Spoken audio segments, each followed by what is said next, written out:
Assalamualaikum warahmatullahi wabarakatuh. Bismillahirrahmanirrahim. Saudaraku seiman, ada satu kisah inspiratif buat kita selaku orang-orang yang beriman kepada Allah Subhanahu wa taala. Kisah ini insyaallah kisah nyata di dunia Arab. Ada seorang ibu janda tua. Beliau punya anak satu dan sudah ditinggal suaminya sejak lama.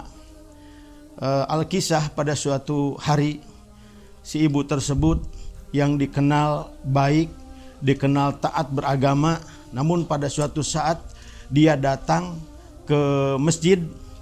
Setibanya di masjid, dia meminta-minta kepada orang yang selesai sholat, dan itu dia lakukan setiap hari. Ibu itu datang ke masjid.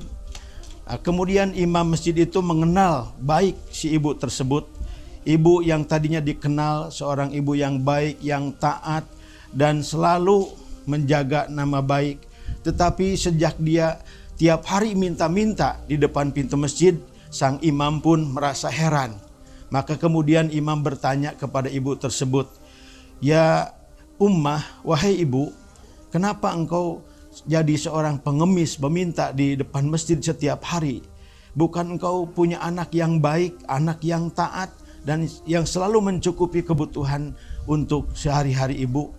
Ternyata si ibu ini menjawab, "Betul Ustadz, Tuan Imam, aku ini memang punya seorang anak, dan aku sudah ditinggal oleh suami sejak lama. Tetapi kini anakku tersebut sedang pergi ke luar negeri dan bekerja di sana. Aku ditinggalkan sudah 8 bulan. Sebelum dia pergi memang memberi bekal untukku. Tetapi setelah bekal itu habis, maka aku terpaksa mencari makan dengan cara mengemis seperti ini." Maka sang imam pun bertanya lagi kepada si ibu, "Wahai ibu, apakah anakmu yang kerja di luar negeri tidak pernah mengirim bekal untukmu?"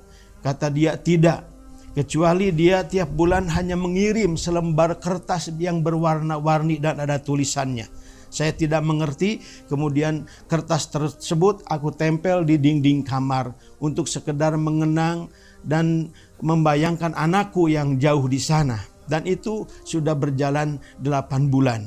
Maka sang imam ini jadi tanda tanya, apa gerangan yang dikirim oleh anaknya tersebut? Dan si ibu mengatakan tidak pernah dikirim bekal dari anaknya yang bekerja di luar negeri tersebut.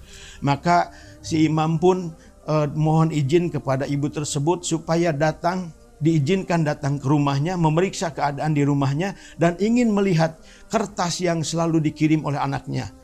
Ternyata imam ini kaget begitu sampai di rumahnya dan melihat di kamarnya ada 8 lembar yang ditempel di dinding kamarnya.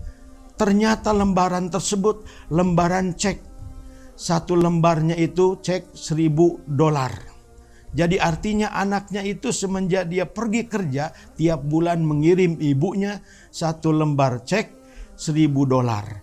Tetapi mungkin karena ibu ini sudah tua, tidak ngerti apa lembaran tersebut, bukannya ditukar menjadi uang kemudian jadi bekal hidupnya, tetapi malah ditempel di dinding kamarnya dengan alasan untuk mengenang anaknya yang sedang bekerja di rantau.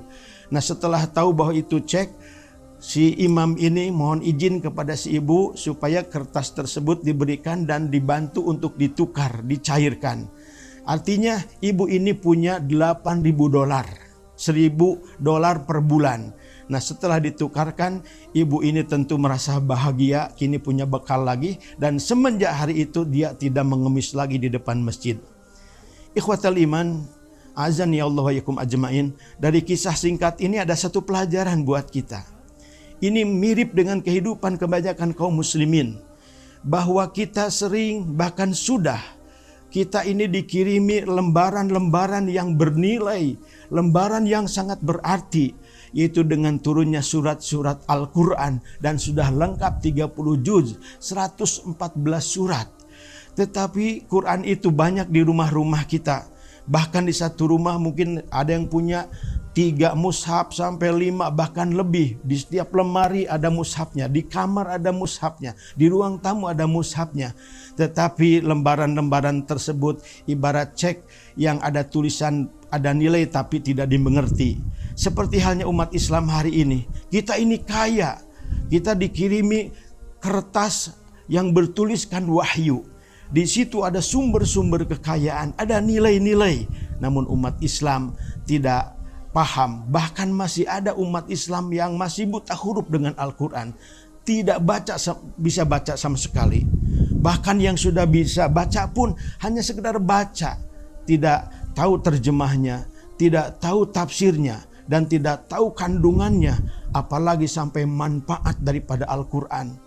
Ikhwatal iman, padahal kalau kita sadar di dalam Al-Quran tersebut itu banyak sumber kekayaan, baik kekayaan lahir maupun kekayaan batin, karena di situ sumber ilmu pengetahuan, di situ sumber petunjuk, di situ sumber kebahagiaan dunia akhirat. Bahkan berbicara tentang konsep harta, kekayaan dunia pun ada petunjuknya, ada amalannya, ada doanya. Tetapi sayang umat Islam hari ini terhadap Al-Quran banyak yang belum paham, tidak tahu secara jelas dan mendalam manfaat dengan keadaan Quran. Ibarat si ibu tadi dikirimi lembaran cek yang bernilai $1.000, tetapi kan tidak paham, hanya ditempel di dinding sekedar mengingat anaknya yang sedang bekerja di rantau.